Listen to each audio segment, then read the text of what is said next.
Welcome to PR news. కొత్త జిల్లాలకు AP సర్కార్ కసరత్తు. 26 నుంచి 32 కొత్త జిల్లాలు, రాజధాని అమరావతిని కూడా కొత్త జిల్లాగా ప్రకటించే అవకాశం ఉంది. సో ఈ వీడియోలో అయితే క్లియర్గా తెలుసుకుందాం. కొత్త జిల్లాలపై ఏపీ సర్కార్ కసరత్తు. 26 నుంచి 32కు పెరిగే ఛాన్స్. కూటమి సర్కార్ కొత్త జిల్లాల ఏర్పాటుపై ఫోకస్ పెట్టింది. ఈ మేరకు ఇప్పటికే కేబినెట్ సబ్ కమిటీను ఏర్పాటు చేసింది. జిల్లాల ఏర్పాటుపై ప్రజలకు నుంచి వచ్చిన విజ్ఞప్తులు, ఫిర్యాదులను రెవెన్యూ శాఖ మంత్రి అనగాని సత్యప్రసాద్ ఆధ్వర్యంలోని కమిటీ పరిశీలిస్తోంది. అదేవిధంగా జిల్లాల పేర్ల మార్పు, కొత్త మండలాల ఏర్పాటుపై డిసెంబర్లోపు వర్కౌట్ పూర్తి చేయాలని సీఎం చంద్రబాబు మంత్రివర్గ ఉపసంఘానికి స్పష్టమైన ఆదేశాలు జారీ చేశారు. ప్రస్తుతం రాష్ట్రంలో 26 జిల్లాలు ఉండగా ఆ సంఖ్య 32కు చేరే అవకాశం ఉన్నట్లుగా తెలుస్తోంది. కృష్ణా జిల్లా నుంచి పెనమలూరు, గన్నవరం నియోజకవర్గాలను ఎన్టీఆర్ జిల్లాలోకి మార్చే ఆలోచన చేస్తున్నట్లుగా సమాచారం. అదేవిధంగా అద్దంకి, కందుకూరు నియోజకవర్గాలు మళ్లీ ప్రకాశం జిల్లాలోకి మార్చే ఆలోచన కూడా చేస్తున్నారు. కొత్తగా మార్కాపురం, అమరావతి, గూడూరు, ఆదోని, పలాస, మదనపల్లి జిల్లాలుగా ఏర్పాటయ్యే అవకాశం ఉంది. ప్రధానంగా ప్రజలకు జిల్లా కేంద్రాల దూరం తగ్గించడం, పరిపాలన సౌలభ్యం కోసమే కూటమి సర్కార్ కొత్త జిల్లాల ఏర్పాటుకైతే పూనుకుంది.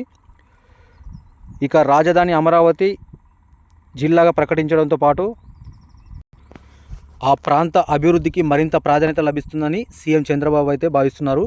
ఉమ్మడి ప్రకాశం జిల్లా పరిధిలోని మార్కాపురం కేంద్రంగా, ఉమ్మడి అనంతపురం జిల్లాలో హిందూపురం కేంద్రంగా కొత్త జిల్లాలు ఏర్పాటు చేయాలని బలమైన డిమాండ్లు కూడా వినిపిస్తున్నాయి. ఆ అభ్యర్థులను కేబినెట్ సబ్ కమిటీ పరిశీలిస్తున్నట్టుగా తెలుస్తోంది. అన్నమయ్య జిల్లాకు రాయచోటి కాకుండా రాజంపేటను జిల్లా కేంద్రంగా చేయాలని ప్రజల నుంచి విజ్ఞప్తులు అందుతుండగా, మరికొందరు రాయచోటినే కొనసాగించాలని విజ్ఞప్తి చేస్తున్నారు.